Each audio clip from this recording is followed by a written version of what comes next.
Selamat sore, bersama saya Cindy Sopakua. Jumpa lagi kita pada KP Online Tamrin. Kali ini kita akan melanjutkan bacaan dari buku yang berjudul Kemenangan Akhir Pertikaian Besar yang ditulis oleh Ellen G. White di bab yang ketiga bagian yang kedua. Mari sama-sama kita ikuti bacaannya, namun sebelumnya mari sama-sama kita berdoa. Bapa kami di surga, terima kasih Bapa atas berkat-Mu hingga sampai pada hari ini. Sekarang kami akan melanjutkan kembali pelajaran-Mu ya Bapa. Kiranya Bapa dapat mencurahkan Roh Kudus sehingga membuat kami dapat lebih mengerti mengenai pelajaran-Mu ya Bapa. Terima kasih Bapa sudah mendengar menjawab doa kami. Dalam nama Yesus Selamat dan Penebus kami. Amin.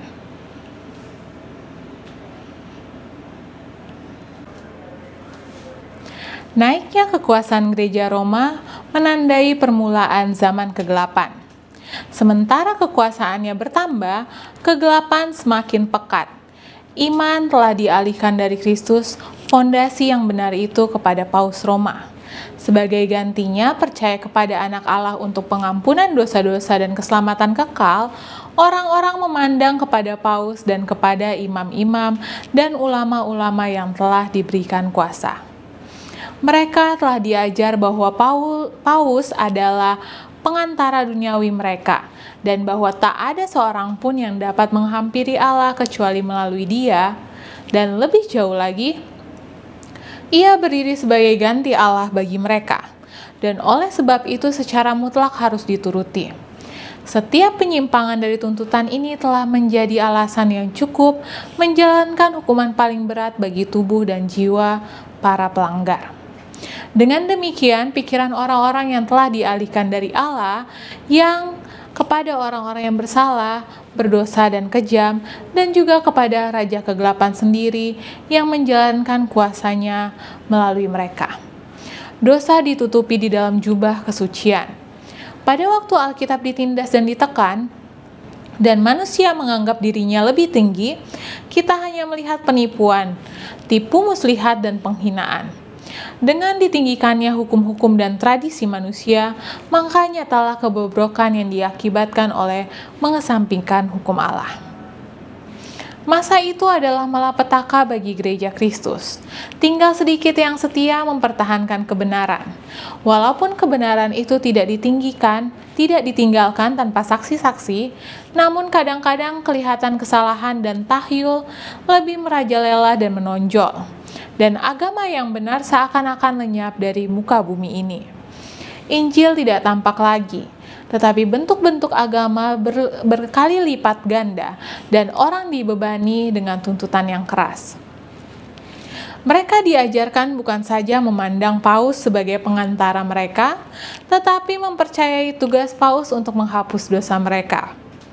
Perjalanan yang berziarah panjang, tindakan-tindakan pengampunan dosa, pemujaan atau penyembahan kepada benda-benda keramat dan benda-benda peninggalan, mendirikan gereja-gereja, kuil-kuil dan tempat-tempat dan makam-makam suci serta mesbah-mesbah, pembayaran sejumlah uang kepada gereja.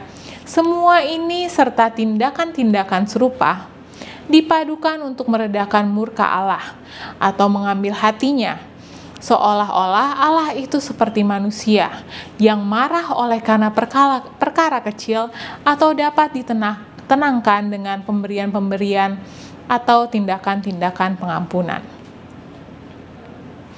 Meskipun kejahatan mereka merajalela, bahkan di antara pemimpin gereja Roma, pengaruhnya tampaknya tetap semakin bertambah. Kira-kira pada penghujung abad ke-8, para paus telah menyatakan kepada manusia bahwa permulaan gereja, imam bishop, Romawi telah mempunyai kuasa spiritual seperti yang mereka punyai sekarang ini. Untuk menguatkan pernyataan ini, berbagai sarana harus dibuat untuk menunjukkan kekuasaan. Dan hal ini telah diusulkan atau dikemukakan oleh bapa dari segala dusta itu. Tulisan-tulisan kuno telah dipalsukan oleh biarawan. Dekret majelis atau konsili yang belum terdengar sebelumnya ditemukan untuk mendirikan supremasi universal kepausan sejak dari zaman permulaan. Dan suatu gereja yang telah menolak kebenaran dengan tamaknya menerima penipuan itu. Beberapa orang pembangunan yang setia yang membangun di atas dasar yang benar di 1 Korintus 3 ayat 10 dan 11 telah dibingungkan dan dihambat oleh bualan ajaran-ajaran palsu yang menghadang pembangunan itu. Sama seperti para pembangun di atas tembok kota Yerusalem pada zaman Nehemia, beberapa orang telah siap untuk mengatakan kekuatan para pengangkat sudah merosot dan puing masih sangat banyak. Tak sanggup kami membangun kembali tembok ini. Nehemia 4 ayat 10. Beberapa orang yang tadinya pembangun yang setia menjadi tawar hati karena sudah letih. Karena sudah terus berjuang melawan penganiayaan, penipuan, kejahatan, dan setiap hambatan lain yang dapat dibuat oleh setan untuk merintangi kemajuan pembangunan itu. Dan demi ketenangan dan keamanan bagi harta milik dan nyawa mereka meninggalkan dasar yang benar. Yang lain tidak gentar oleh perlawanan musuh-musuh mereka tanpa takut menyatakan, "Jangan kamu takut kepada mereka, ingatlah kepada Tuhan yang maha besar dan dahsyat." Nehemia 4 ayat 14. Dan mereka terus bekerja masing-masing dengan pedang di pinggang. Efesus 6 ayat 17. Roh kebencian yang sama dan perlawanan kepada kebenaran telah mengilhami musuh-musuh Allah pada segala zaman, dan kewaspadaan serta kesetiaan yang sama dibutuhkan dari hamba-hambanya. Kata-kata Kristus yang ditujukan kepada murid-murid yang pertama itu dapat berlaku kepada para pengikutnya pada akhir zaman. Apa yang kukatakan kepada kamu, kukatakan kepada semua orang, berjaga-jagalah. Markus 13 ayat 37. Kegelapan tampaknya semakin kelam. Penyembahan berhala telah menjadi semakin umum. Lilin-lilin dinyalakan di depan patung-patung dan doa-doa diucapkan kepada mereka. Hal-hal yang paling tidak masuk akal dan kebiasaan tahyul merajalela. Pikiran manusia sama sekali telah dikuasai oleh tahyul sehingga pertimbangan sehat tampaknya sudah hilang. Sementara imam-imam dan bishop-bishop sendiri adalah orang-orang pecinta kepelisiran, penuh hawa nafsu dan bejat, maka orang-orang yang meminta tuntunan dari mereka akan tenggelam di dalam kebodohan dan kejahatan. Kesombongan kepausan telah maju selangkah lagi. Pada waktu itu di zaman ke-11 Paulus Gregory ke-7 memproklamasikan kesempurnaan gereja Roma. Di antara hal-hal atau dalil-dalil yang ia kemukakan, antara lain menyatakan bahwa gereja tidak pernah salah atau tidak akan pernah salah sesuai dengan Alkitab. Tetapi bukti-bukti dari Alkitab tidak disertakan dalam pernyataan itu. Paulus yang angkuh itu juga menyatakan bahwa ia mempunyai kuasa untuk memecat para kaisar dan menyatakan bahwa tak seorang pun boleh mengubah keputusan yang ia buat. Juga ia mempunyai hak istimewa untuk mengubah keputusan-keputusan orang lain. Suatu gambaran yang menyolok mengenai sifat kekejaman Paus yang tidak bisa salah ialah perlakuan terhadap Kaisar Jerman Henry keempat. Karena diduga mengabaikan kekuasaan Paus, raja ini diturunkan dari tahtanya dan diasingkan. Takut karena pembangkangan dan ancaman putranya sendiri yang telah mendapat mandat kepausan untuk memberontak melawan dia, Henry keempat merasa perlu untuk mengadakan perdamaian dengan Roma. Bersama istri dan hamba-hambanya, ia melintasi pegunungan Alpen dan pada waktu pertengahan musim dingin, agar supaya ia merendahkan dirinya di hadapan Paus. Setelah tiba di istana Paus Gregory ke-7, ia telah di tengah istana tanpa pengawal-pengawalnya, dan di sana ia ditempatkan begitu saja di musim salju, tanpa penutup kepala dan alas kaki dengan pakaian yang menyedihkan. Ia menunggu izin Paus untuk datang menghadap. Setelah 3 hari terus-menerus berpuasa dan membuat pengakuan dosa, barulah Paus mau memberikan pengampunan kepadanya. Itu pun hanya dengan syarat bahwa Kaisar harus menunggu sanksi dari Paus sebelum ia boleh memakai lambang kerajaan atau melalui wewenangan kerajaan kembali. Dan Paus Gregory ke-7 merasa berbahagia atas kemenangannya dan menyombongkan diri bahwa ada tugasnya untuk mencabut kesombongan-kesombongan raja. Betapa besar perbedaan antara kesombongan yang sok mau berkuasa dari Paus yang angkuh ini dengan kerendahan hati dan kelemah lembutan Kristus yang menggambarkan dirinya sendiri sedang memohon di pintu hati untuk masuk, agar ia boleh masuk membawa pengampunan dan damai, dan yang telah mengajarkan murid-muridnya, barang siapa ingin menjadi besar di antara kamu, hendaklah ia menjadi pelayanmu. Matius 20 ayat 27. Pada abad-abad berikutnya semakin banyak kesalahan yang ditemukan di dalam ajaran atau doktrin yang dikeluarkan oleh Roma. Bahkan sebelum terbentuknya kepausan, pengajaran para filsuf kafir telah mendapat perhatian dan telah menanamkan pengaruhnya di dalam gereja. Banyak orang yang mengaku bertobat masih tetap bergantung pada faham falsafah kekafiran mereka.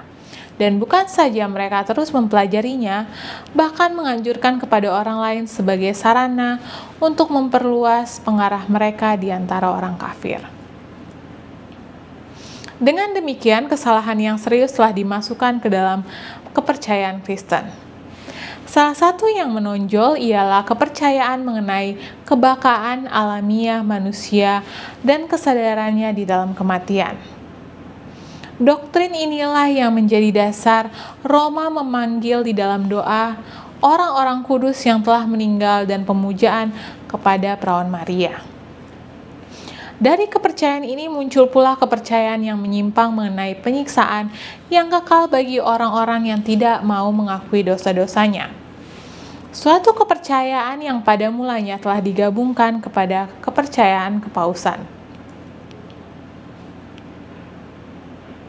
Kemudian, jalan telah dipersiapkan bagi masuknya penemuan kekafiran yang lain, yang Roma sebut purgatori atau api penyucian, dan digunakan untuk menakuti orang-orang yang mudah percaya dan berpegang kepada tahyul.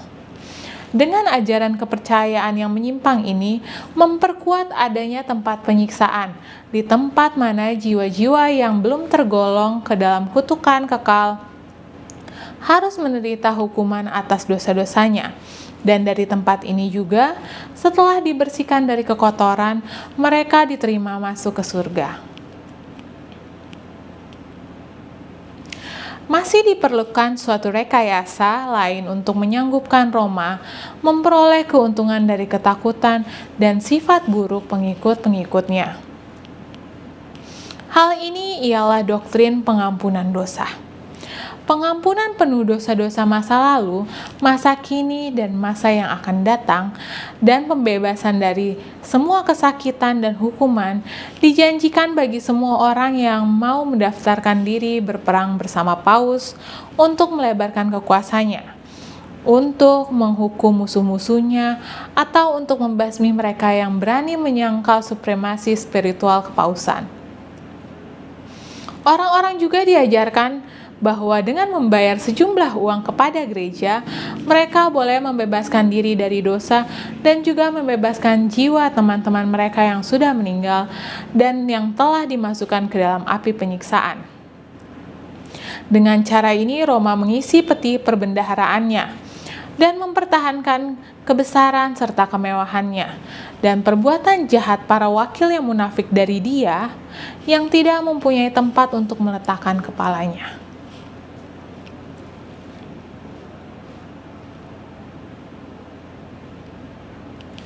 Peraturan upacara perjamuan kudus Tuhan yang berdasarkan Alkitab telah digantikan dengan upacara misa yang bersifat penyembahan berhala.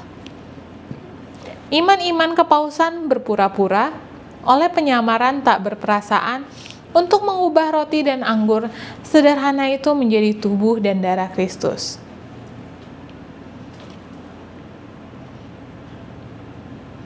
Dengan hujatan lancang mereka mengatakan bahwa mereka mempunyai kuasa penciptaan Allah, pencipta segala sesuatu.